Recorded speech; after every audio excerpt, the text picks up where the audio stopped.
Great. Okay. So welcome everyone. Today's group is small, so everyone here has followed, explored spirituality, practiced it in their own way. So I'm glad that today's group is mature and we can actually go into some advanced thinking thought forms of spirituality, because I wanted to do that today. So I didn't want it to be basic for some reason. I just wanted to take it up a few notches. So because I've just been exploring too. So I want to start with this and welcome everybody out there. And stay put. If you lose us somewhere, just keep at it. You'll pick us up. And that's what spirituality is. Something there will connect to you, and I'm sure you'll want to be part of it, or learn it, or listen to it at least with an open mind. So there's a story or experience I want to share with you. There was a time in around 2000. My awakening was 1992, but around 2000, I started to feel this emptiness. And I started to, even though I was doing a lot of work with the people, I was working about 18 hours a day. So that's 18 people a day I worked with, 1 hour each.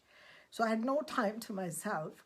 But I started to feel empty, and I started to feel this need to explore myself further, that who am I?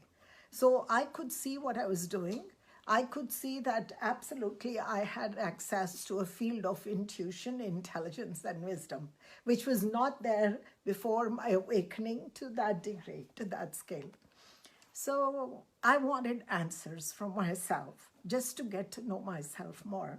So at that time, it was very interesting that one of my partners, his grandmother was dying, and she was a very spiritual lady. She was in Edmonton. And she, for some reason, she wanted to exit from the physical body because now she was in the hospital and not able to die, not able to give up her breath. So she connected with me, and she asked me if I would help her make the transition. So, which I had done for my other clients who were in a lot of pain. I would actually help them make that transition. So I kind of knew, I don't know, again, I never learned it, but I had this insight how to do it. So of course I help her with that.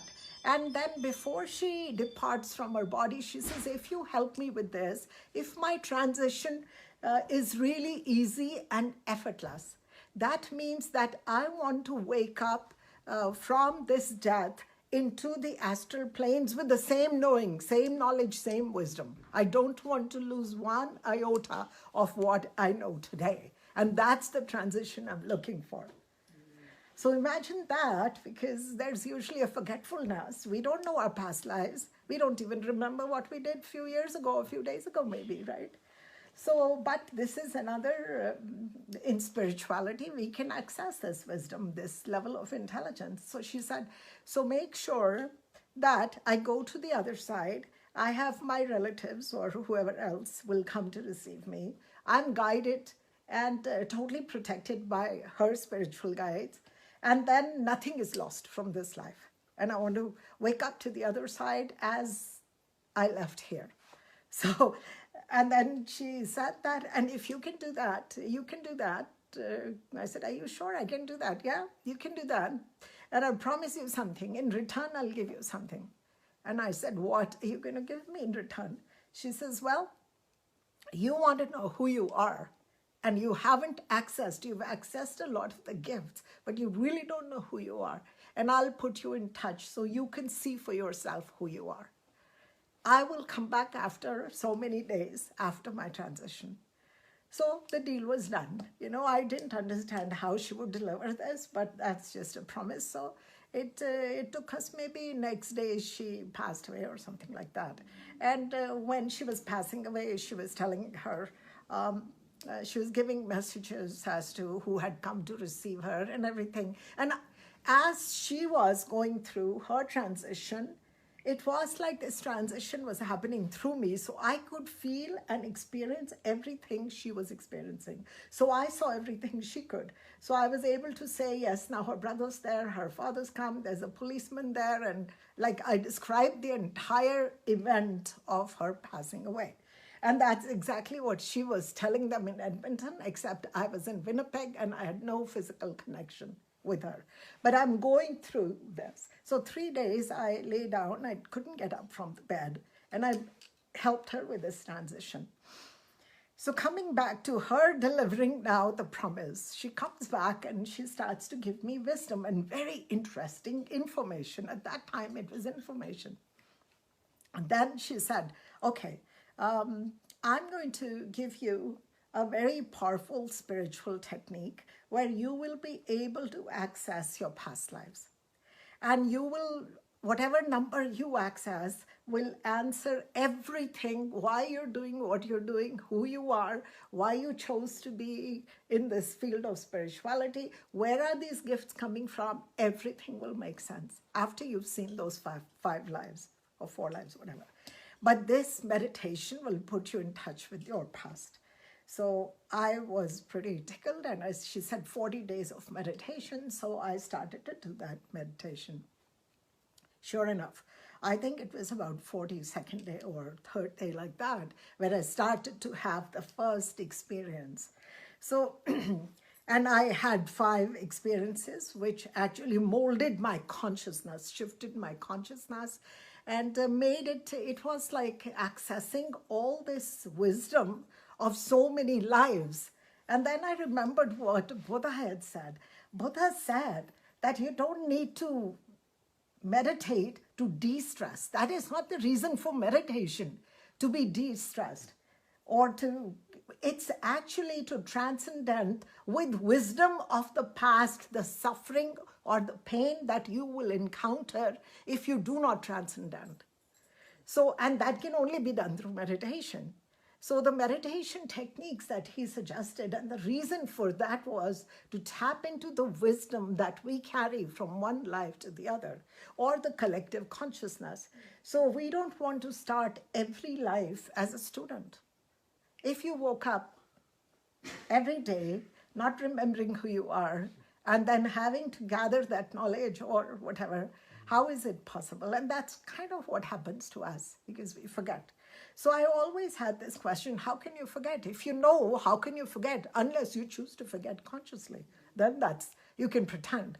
And you cannot wake up, and I was talking to a friend of mine, and he would say, Rupi, he says, you can wake up a sleeping man, but you cannot wake up a man who's pretending to sleep. So I felt there was missing gaps in our consciousness, in our psyche, where we couldn't tap into our own history. And I wanted that. So these visions actually brought that forth. But one of the visions which I want to share, and I want to start my conversation for today with that, was very significant for me. I saw myself as a 6-year-old Tibetan boy in Tibet, in the Himalayas, and then being chosen due to my intuitiveness or the level of different dimensions I could access at age 6. And then being trained by the Tibetan masters to work on consciousness and retaining the memory, so you do not lose it from, one life to the other, or one experience to the other. You don't lose the wisdom. So you actually can enter at will many dimensions of consciousness. You can hold them all in one frame, and through certain techniques, you can actually come into that intuitiveness and wisdom, and then live your life for what you're meant to live now and here. Not learning, but actually now practicing, bringing it into the world. So bringing that wisdom. So one of the techniques that the masters, and these were rough, very strong, ruthless masters, they didn't allow us just for our thought to sway. So first thing is that you cannot actually, I see myself that I'm sitting in front of a fire and the master, Tibetan master, is sitting across from me, and he can see every thought when thought sways. And strangely, I do that too now for other people. I know exactly when they've moved their thought, right? So, but he can see it. And when he sees he's asking me to stare, to gaze at this fire, which is burning between me and him, so a few logs. So I keep my gaze there, but if I move my thought, he actually has these sharp pebbles that he got from the flowing river, and he throws one on the third eye, and when it hits me, I come back to the third eye, to this position. So then there's blood trickling because some of these stones are really sharp. So first I'm angry because I'm so young that, what the hell, I'm being punished. This is not spiritual life, I thought, because I thought I would be trained to be some big lama or something. But this is not the way you throw stones at a young child. But then soon the pain went away. And what happened is when the pain went away, I could just feel sensations, and I held my gaze very easily on the third eye, and yet gaze on the fire, but focus here. It's really strange how I could simultaneously do that. And at that time, I started to, because it was a test for me too. They wanted to see whether truly I was capable of the work that I would do in that life. So I had to pick up the wisdom from the first three masters that had passed away and tell them where each master had stopped, where they died, and transferred the knowledge to the other. So I had to go back 3 times and narrate the entire wisdom and their body of work, in, of course, my own language, of what I was seeing, right? So I was able to do that. And then, of course, the master explains to me that the way you are seeing, you're holding your focus on this frame where you're seeing yourself right now. You've got your eye also on the third eye, and the fire on me here and now, but everywhere were these masters, where you're able to tap into that consciousness and bring it into the space-time. So that act was with seeing. So seeing was without thinking. That's what I was taught. That, when you look at something, you see something, you're thinking. But the art was, the wisdom was, the training was that you see without thinking. Now, why was that done? It was actually really interesting that because a lot of us think unconsciously. Well, most humanity, we all think unconsciously. So we may be aware of 2% of what we've thought. Even when we come to the brain, how much of our brain is like conscious? How much intelligence is there? 2%, maybe, not even that. Out of that, we still have some unconscious thinking. So actually, minimal. So no wonder we are always in this mediocre field of intelligence and wisdom and intuition. So, so coming to this exercise again, when you see things in one frame, you're able to grasp it or get the meaning of it also, but comprehend it with a different level of intelligence. So you can actually come out and say that meant, if you need to refresh anything, that meant this meant this meant this. Because not only are you seeing images, but you're actually, from the images, you're picking up the meaning and the entire story of that. Now, since you're not thinking, because when we think from our perspective, our belief system. So we actually think really poorly, because you can be a clever thinker, but you're still going to have your personal filters. You can't see more than you are, right? So this technique of seeing, I could actually grab a lot more intuition, a lot more wisdom. So energetically, you transfer everything that's in this space. Coming to today, I just did a radio show a few days ago, which was on transparency. And when we talk about transparency, um, it's not about telling the truth or telling the lies, or it's not about that. It's holding the space of transparency. We've got space, mind space. In that, transparency is like a refined quality of consciousness that allows you to see everything through and through without thinking. So that means there's no analysis, there's no judgment, there's nothing. You're just seeing. And this is what I was describing on the radio show, that if we don't hold this space within us, if we have not cultivated or developed this space of self-transparency within, we cannot offer it to anybody else. So when people are talking, we are mostly thinking of how we will reply. We don't have that silence and no wonder our communications are not that brilliant. It takes us a lot of words, because the words people use and the tone we use sometimes could be misleading. We are not getting the meaning. So if you have the space built into your system, which we naturally have, we can actually access the meaning of what they could be saying too. Not the words, because sometimes people don't express it in the right words, or their language or communication problem, right? So, so I was coming into that, and this whole issue came up, and the past life, came up.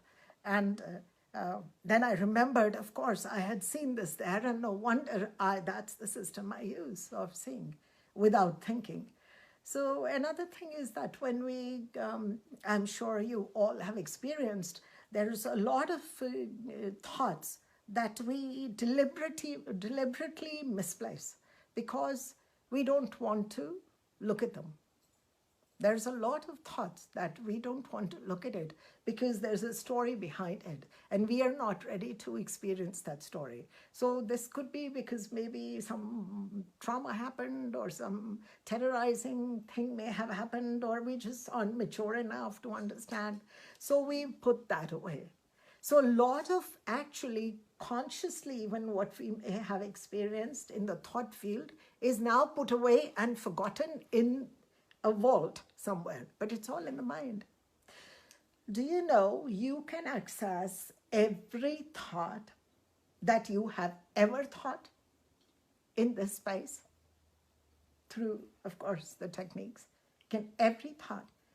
And every thought is not a thought, it's a story of something with meaning and understanding, right?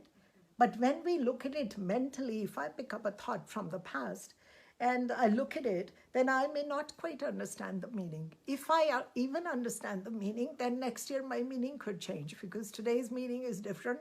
When I have a few more experiences, then my meaning could change too.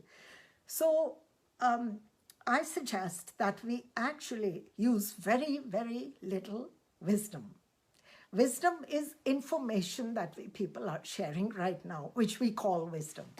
It's wisdom of others. But what about your own wisdom? Do you really need others' wisdoms? Do you need to really know what Buddha said? Are you not the Buddha yourself?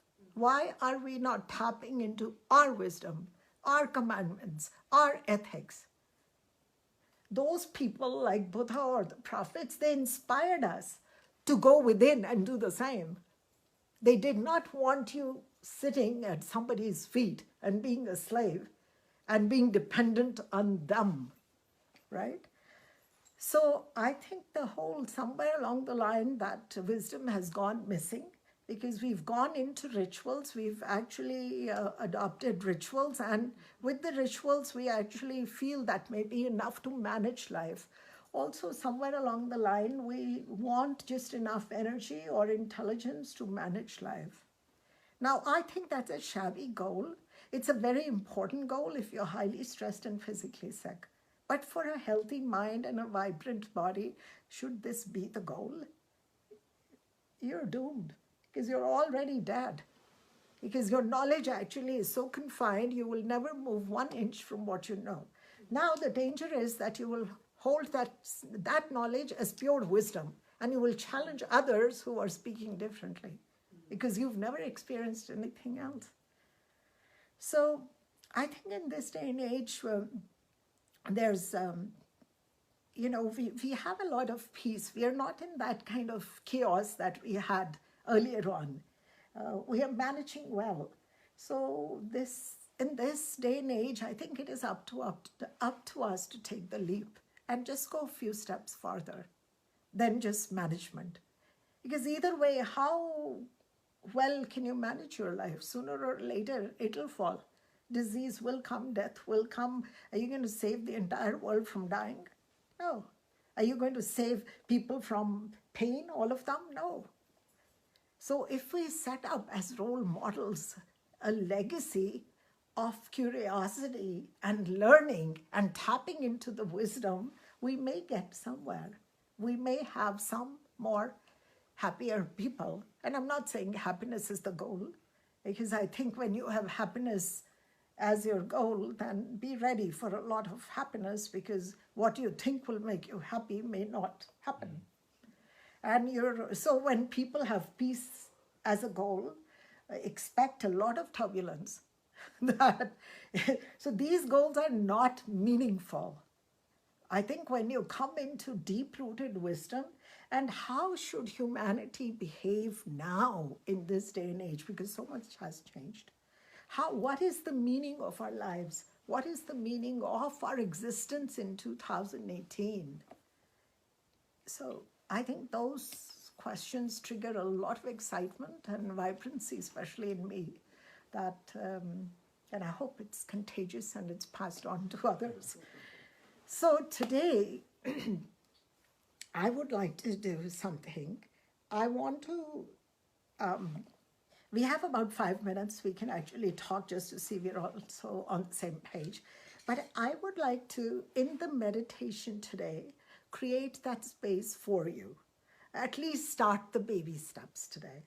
So, and it's a beautiful practice because you can do it with eyes open. You can do it with the eyes closed. You can do it anywhere at all.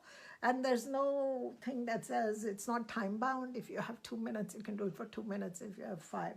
But I think we owe it to ourselves. And let us just scale our own wisdom.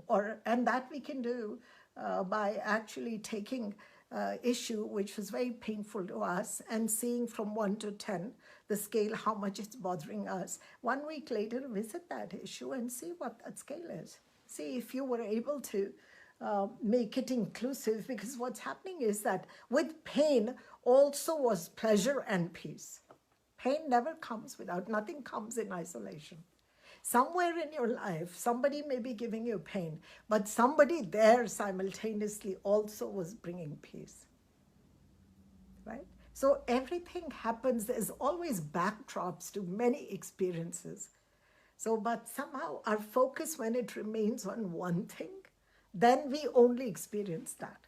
So I would say, this is a bold statement, that you are what you have focused on. You are not anything you never focused on. Now tell me how little focus was. What have you lived? Right? Because if you're living only the quality or the scale as to your focus, it's very minimal, right? So this is the meditation I want to do. I'm going to teach you. But before that, is there any question, or are you driving with does it make sense? Or because sometimes these things just, because I know them, they come naturally, and sometimes I forget that I need to explain more. So does it make sense? Yeah? Okay. When we talk about other individuals who can inspire us with their wisdom, not necessarily use the wisdom, but certainly, I feel like we can be inspired or learn from their wisdom to take and incorporate, maybe not all of it, but parts of it into your own wisdom. Yeah.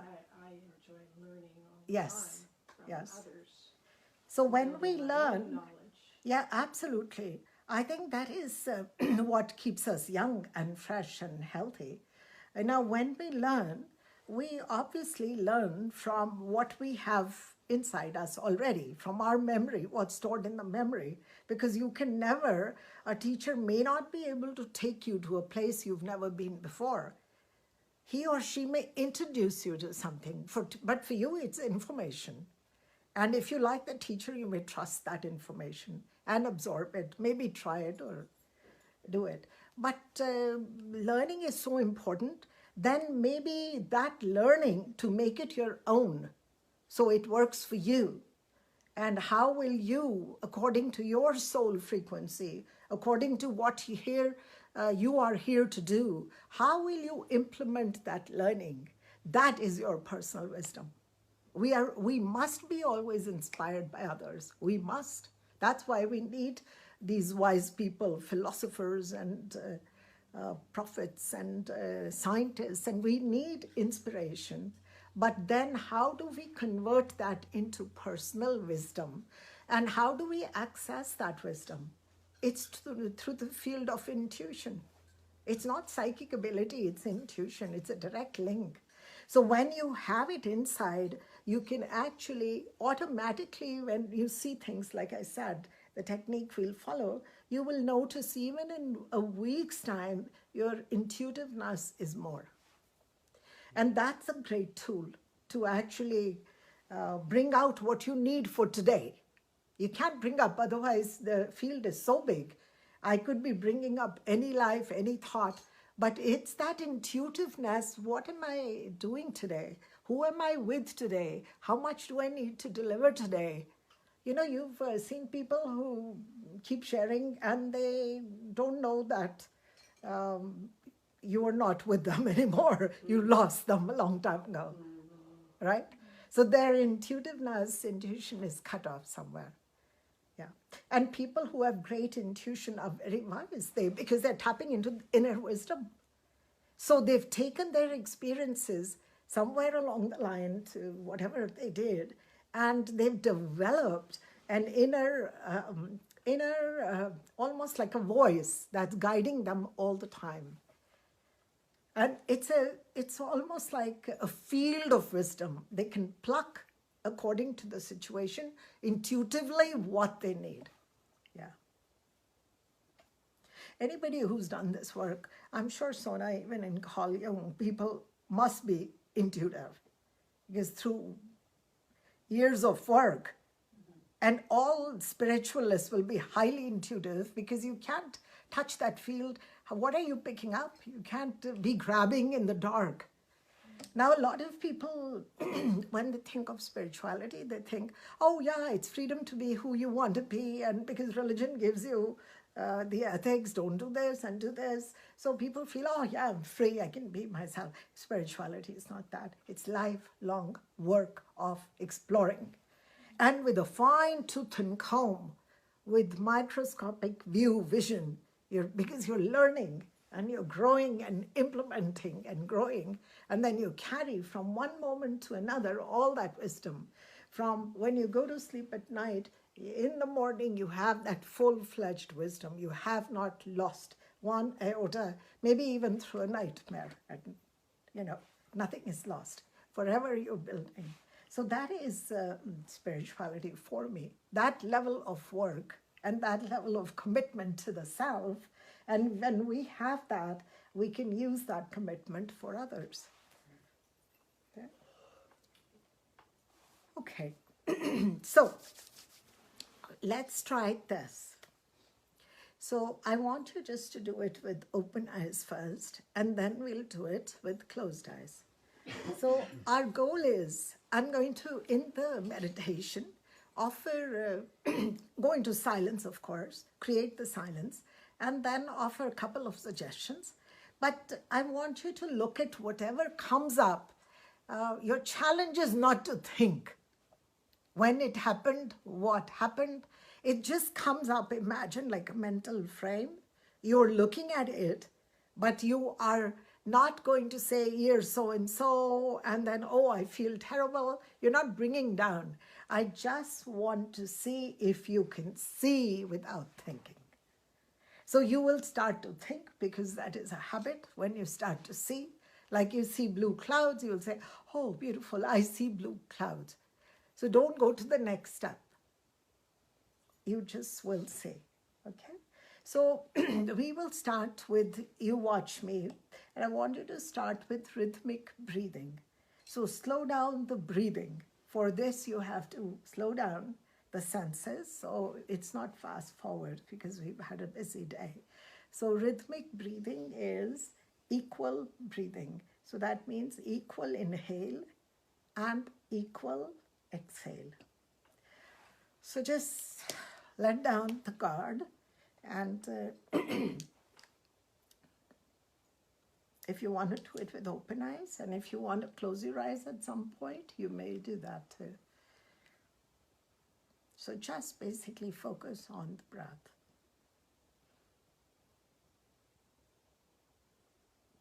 Thoughts will come up, images basically will come up, but you will not go into thinking. That is the command you give to yourself today.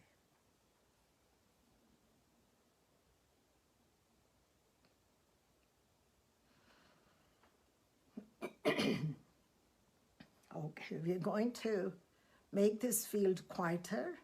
So I want you to actually now start to listen to sounds outside you. So these sounds could be coming from this room, the house, outside. I want you to just listen to the sound and then move your focus from sound to sound without understanding. So it may be a challenge, but you will do it. You've had a great start right now.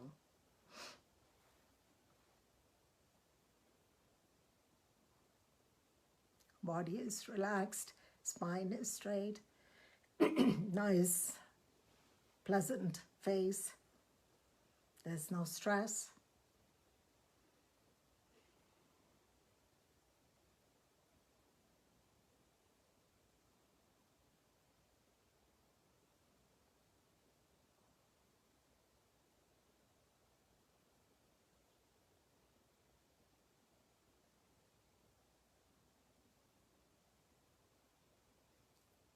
Rhythmic breathing. When you remember,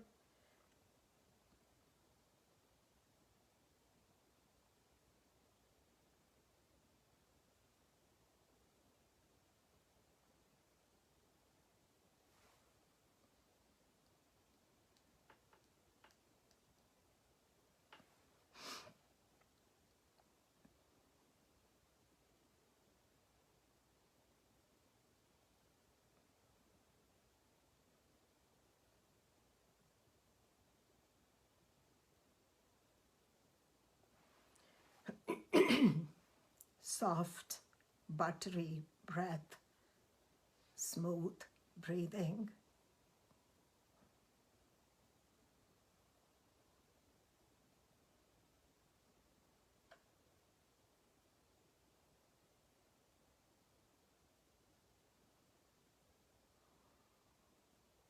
Bring the attention to inside the body. Listen to the sounds from within, the heartbeat, the pulse.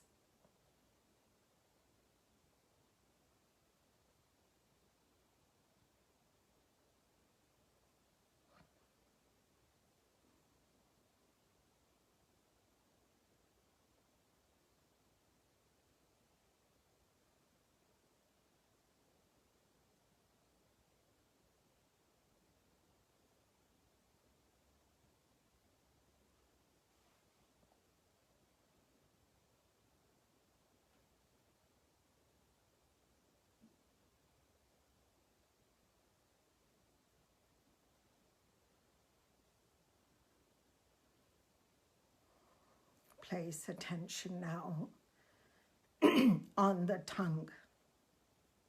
All focus on the tongue. Rhythmic breathing.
Imagine now a mental screen, a screen almost outside of you. You're looking at it.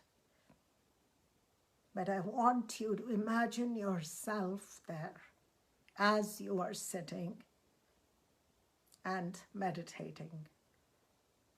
You can see yourself. Don't adjust your body just because you see yourself outside. Don't be critical. Do not think.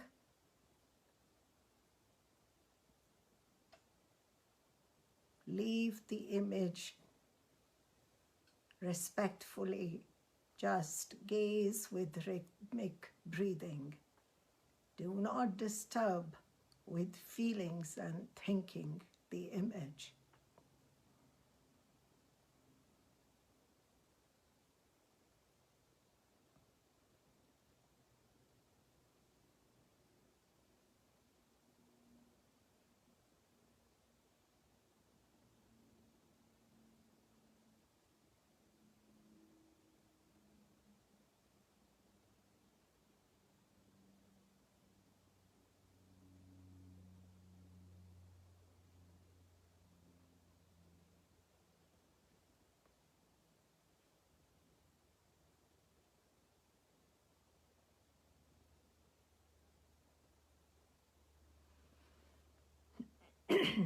The image outside of you can change. The person there could look happy, sad, tired, whatever. They could be doing anything at all. You simply gaze without thinking. Remember the rhythmic breathing.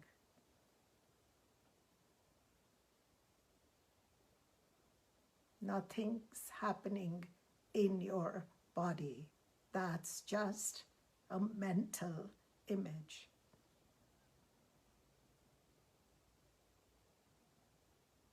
So hold on to the stillness.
So remove that image.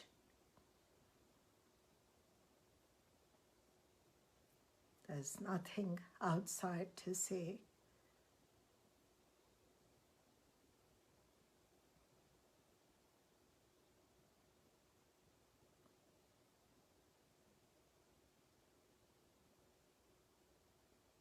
Hold the gaze inside.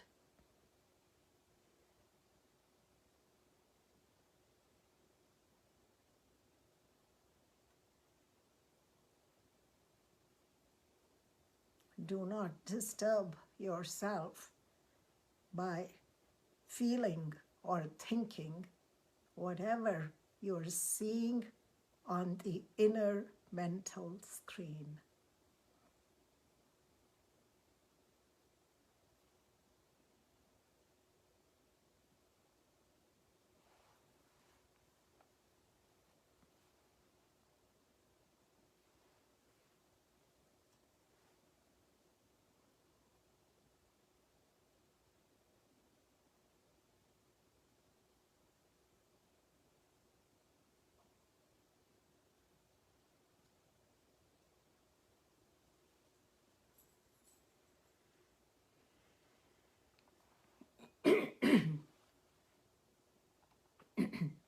I'm going to repeat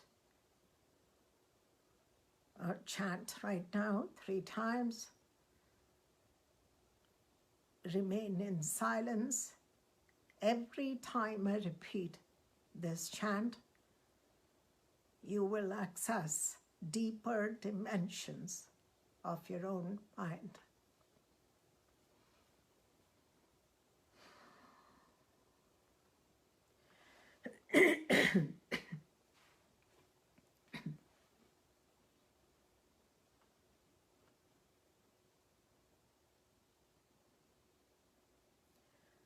Om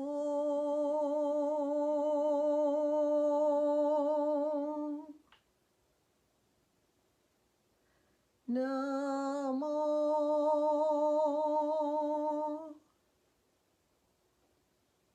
Shiva.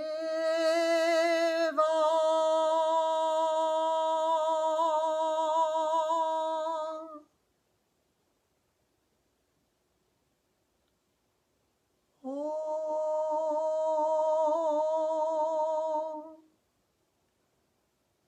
Namo Shiva.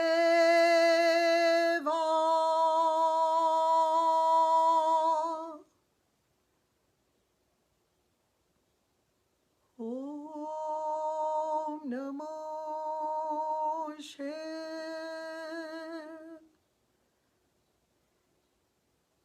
Om Namo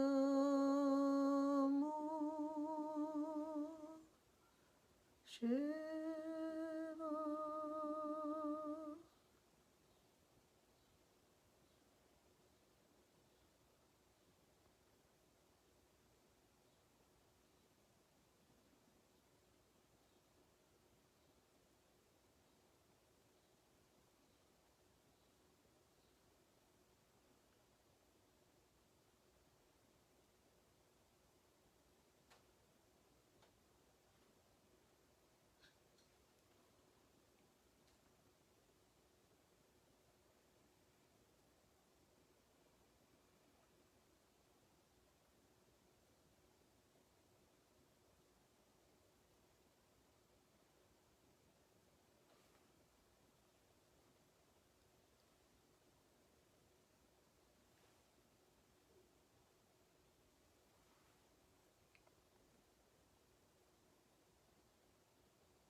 Rhythmic breathing.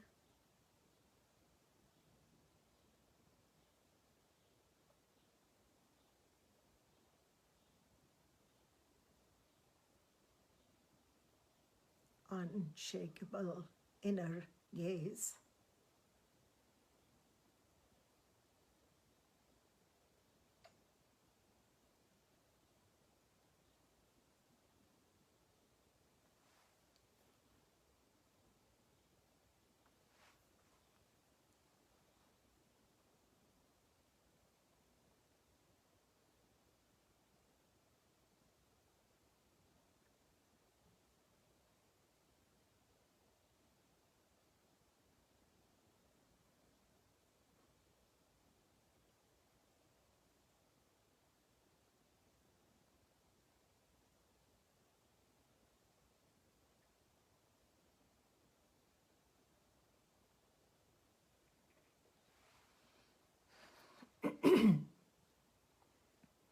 I want you now on the mental screen to pick up an image of nature.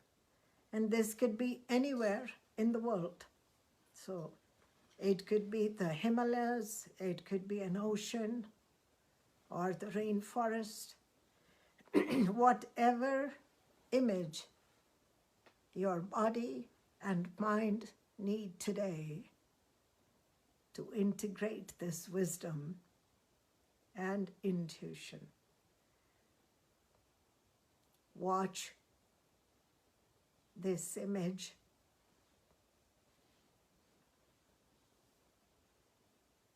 The wind could be blowing, the trees, the leaves are dancing, the river could be flowing, there could be movement in nature, sounds, colors, but simply gaze at this moving image without moving your gaze. Do not think or feel. Gaze.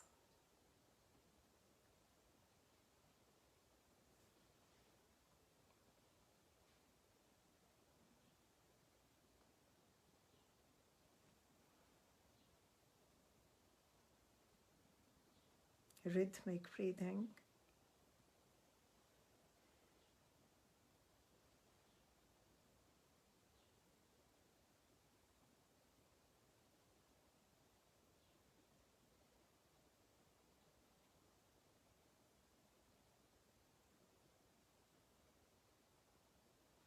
You can do this practice anytime. Each time you do it, your higher self, your soul will bring up images that hold the hidden wisdom.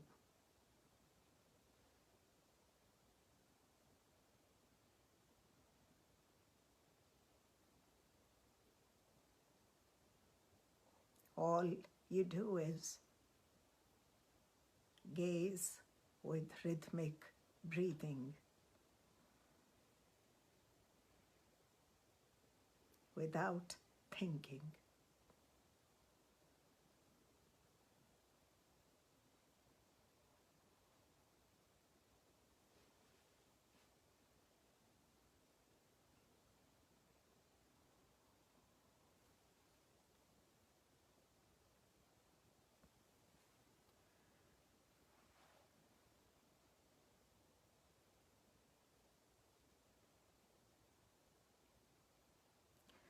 Okay, drop the image. Stop looking at the screen.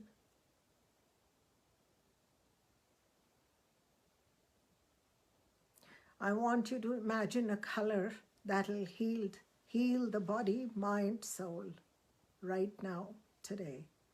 Imagine it coming from the crown, the heavens above, entering your body, trillions of cells, filling up with this vibrant healing light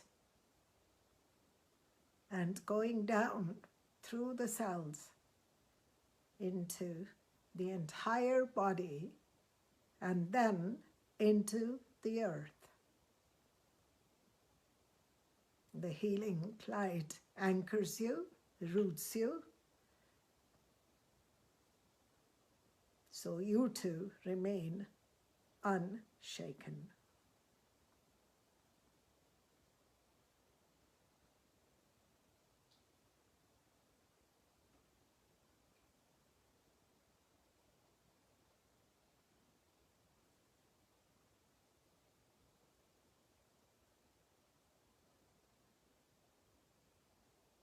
Send this healing light first to the children of the world. So let there be no child without a smile. Let the children be protected, be safe, be guided, be fed, be taken care of. Let there be a mature adult with every child. Send this light to all humanity. Let all beings be awakened, be healed, be enlightened.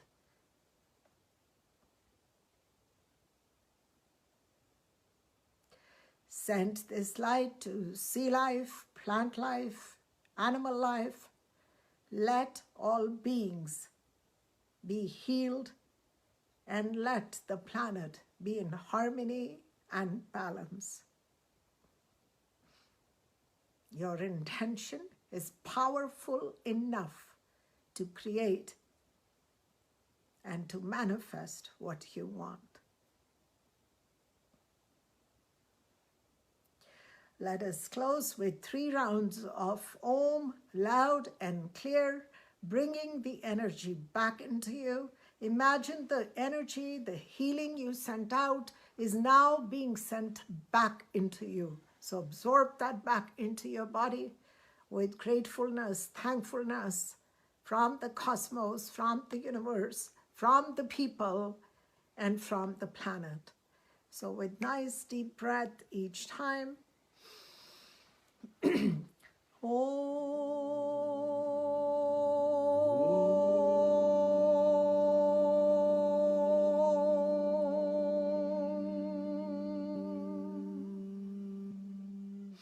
Louder.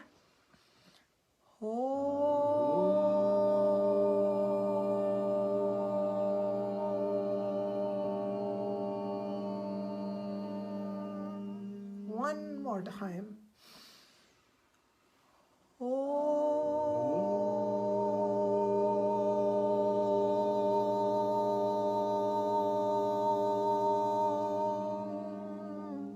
Great.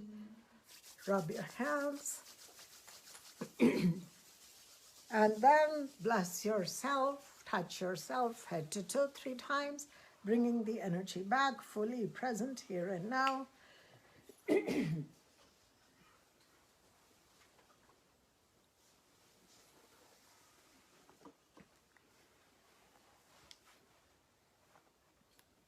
Okay. How was the experience?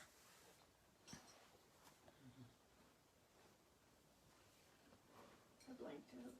You blanked out? I Okay. don't know why. Okay, yeah, yes. Because it can, the gazing at, you're not doing anything. And it's just rhythmic breathing, so it puts you in a state of calm and peace. And we can check out, but if you do it for shorter periods, you'll stay awake, and then it actually, you start to build that energy more and more. Because if you check out, it's perfect, but then you've lost that part. It's okay, but still, because you're accessing everything that's sitting in the unconscious, it'll still show up, but you are not an active participant. I like to be actively involved. So, but absolutely. So 3 minutes, 4 minutes, and you can do it in a work scene. Everything is moving, and you're just watching. There's no thought, no thinking. Yeah. How was it? Yeah. I probably maybe struggled with the thinking. I'm thinking, like, I kept seeing a face, and then I just kept, and then that face would change, and then that face Yeah. would change, and then that face would change. Yeah, yeah. So it's very interesting. You'll have different images rotating. Okay. So whatever you need today for tomorrow and for your future, that shows up as images or energetically. And then we are not actually understanding, thinking. There was no understanding. Yeah, behind each image it's a storage. Each image stores the wisdom and the intelligence. So that's why you don't respectfully watch and do not disturb that image by thinking. Yeah, because minute you go into thinking, you're thinking with 2% or 1% of the brain. You've lost the game. Yeah. Near the end, probably right after the nature image, Yeah. I had, then an image came, and was like a deep, deep connection. It was, I mean, it was like old Yes, and peaceful. yes, yes. That was a really lovely part. Yeah. So Mother Nature, that's why we call it Mother Nature. Nature actually integrates us and heals us more than anything else. So, and when we are, and a lot of us are disconnected from nature. We look at it, oh, great river flowing, but it's all about me. I feel good when I go there. You're not actually communicating with the river or the ocean or the flow of the breeze. You are just made everything about you. I like it. Oh, the wind is too strong today. That day it was nice. I feel so good here. So it's never really, you're not in communion with nature. You just communicate, it's a self-dialogue. So that's how disconnected we are. And when we are disconnected from nature, we have disrespect for ourselves and our fellow beings too. It's just hand in hand. It's just a loop. So when we are not connected with nature, we cannot connect with people and their nature, our nature too. We're finding faults then. So it's just a symptom of being disconnected. So nature will come up very often because that is where the healing, the integration takes place. Yeah, that's great. Huh. How about? So, I'm thinking, I could see myself in the screen and you guided me. I couldn't see experiences, but then when we sort of transitioned to the nature part, like that was pretty vivid as well for me. Because that was, I could see stone, this, the mountain stone that's really hard and black.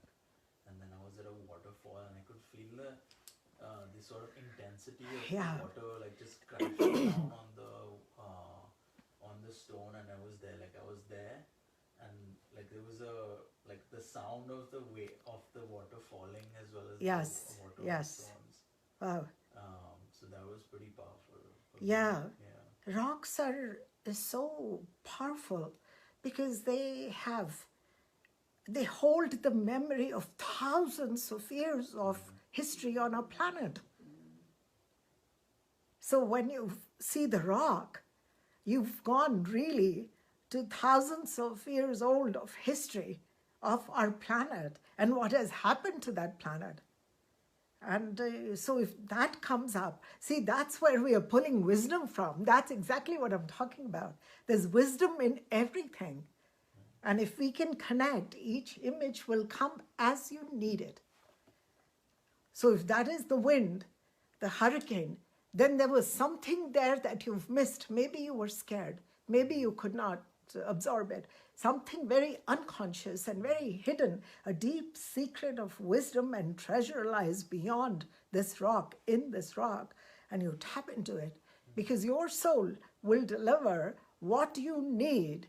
Be assured. It will not deliver her story, my story. It will only come up with what is needed for you today. Yeah. It's a brilliant intelligence, if you look at it. Yeah. How about you, Pooja? I think the same thing happened last time. Like I was telling you the last time as well that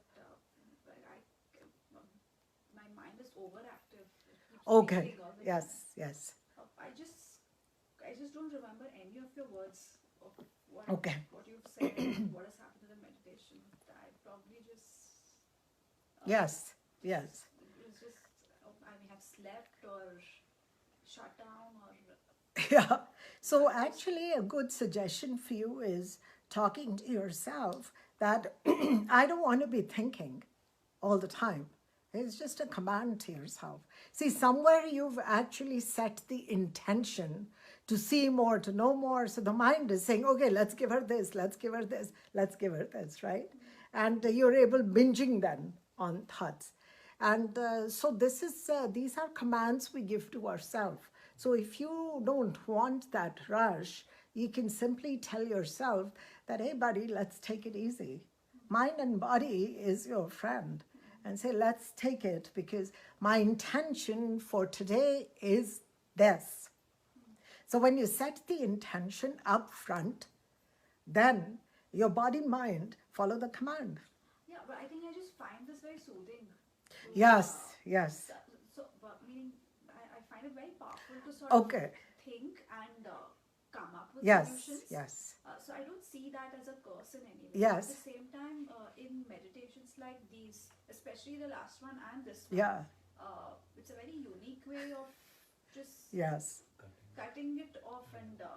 But actually, you're still absorbing at another level. Yeah, I'm sure. Yeah, because there's no way that you're not absorbing. Right. So, like in hypnosis. More than complaining, I think it's more about me feeling very happy that I cannot hear anything. Yes, but you want to not check out. The practice in itself is not to check out. Right. So that may be another practice, not this. So because you want to consciously develop your wisdom. So even if you do it for 2 minutes, 3 minutes, and then other meditations you check out.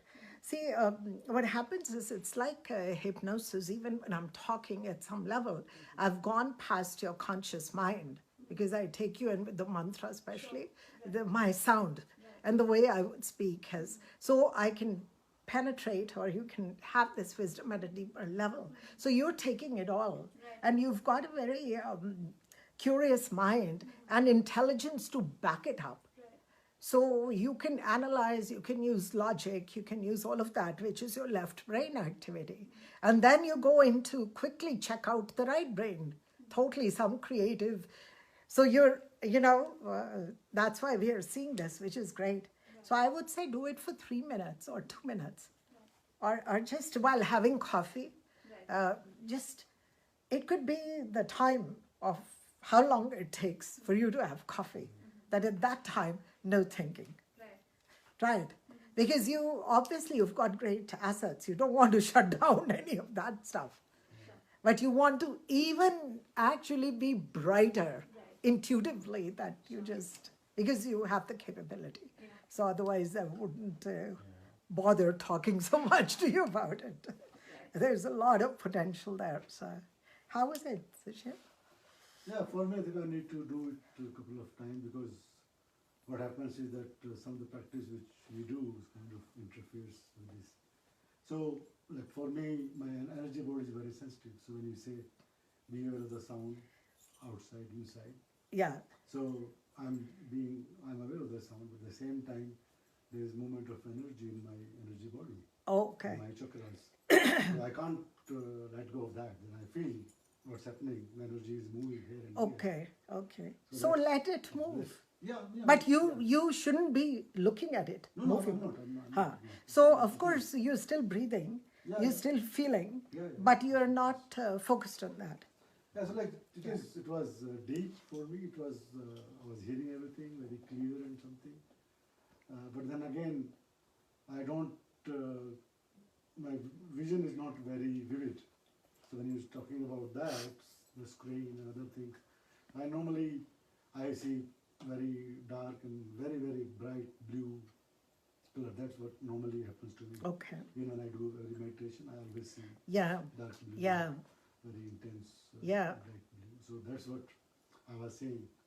And then when you said about visualize a saying, so just the thought came that bang, there's so many beautiful place.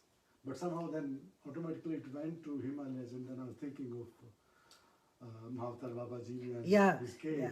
And that lake in Himachal Pradesh. There's a statue, and then from there I went to Gangotri. I've been to that area. So wherever you've been before, you went back today. Yes, it was some of the places I've been. I've been to Gangotri.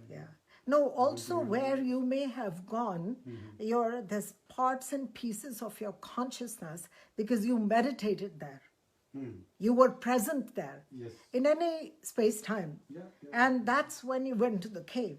So if the vision takes you, if your soul takes you that day to the cave, then just be still there, because the cave holds the entire techniques of spirituality, Yes. deep wisdom. So you don't need to see anything then. The cave itself is the space of wisdom and intelligence and deep know-how. For centuries, spiritual masters have used that. And they've left, it's like a depository. So they have deposited there. So your soul went there. You didn't tell yourself to go to Himalayas. No. You ended up, Yes, right? yes. So I would say that there's, because I feel you're a very innocent man, like pure. So, and you really, you want the next step. There is, somewhere you want to go to the next step. Yeah. Because you've manifested this, but you really do want to move on. I could feel it. So, and this will move you, consciously move you. So, and it's... The question was coming that, so is this the meditation you were talking about that you have to do 40 No, days, this 40 is, times, that was, or is it I'll, different? that's, yeah, I'll share that Okay. next session. Okay. We can go there. But I think do this because you're actually already experiencing that. Yeah. No, it is, yeah. So it happens to me sometime even Yeah. during meditation. So once during one of my first thing which I saw during one meditation was that I'm just going through an area and there are like very totally unknown but place with huge number of crystals. There are a lot of crystals Yeah. out there. Yeah. And then there's river going Yeah. and then there is this bridge on this river. And then I'm like kind of thinking there, should I go this way? Should I cross the river or should I go this way? Yeah. And then I go and then I find beautiful crystals and some of the like statue of Lord Ganesha and Lord Shiva, Yeah. like that. So wherever Yeah, you've worshipped, wherever you've been, the soul will take you. And it needs to. That's how we complete ourselves. I didn't have this wisdom or this level of knowing was not taught to me. It comes from within. And I come up with techniques all the time as and when I need it. Even the talks, there's nothing really, I may have a little idea of what I want to say, but nothing is practiced. So that level of connection where on command at will, you pull what you need, yet you're not carrying the burden of your knowledge. Because the trouble with people is that they start to then cite to you what they know. And what do you need to know what they know for? It's not your story. Like, they don't need to know. They need to know their own stuff. And then, so the burden is a big burden on teachers because they learn, then they teach. So, but they have, mastery is where you dump that and you only access that field when you need it. You're not in on position all the time. Yeah. But I feel there's a lot happening. You may even move, I think, because it's a strong shift coming. And that's why it's pulling you even here to do this. Sona, here. Did you want to share? Or? No, it was good. Okay, you can share with us. She has deep insights. Okay, I should close here, right? Until next time. So thank you all for coming and thank you out there. If you have found wisdom in this, please do share the video with others. My website is rubybedi.co if you want to visit it. Now there's all the radio shows are on the website. It's a new website, so it has daily messages. It has a lot of other good stuff, so please do visit that. And let us change the world one thought at a time. Thank you. Namaste.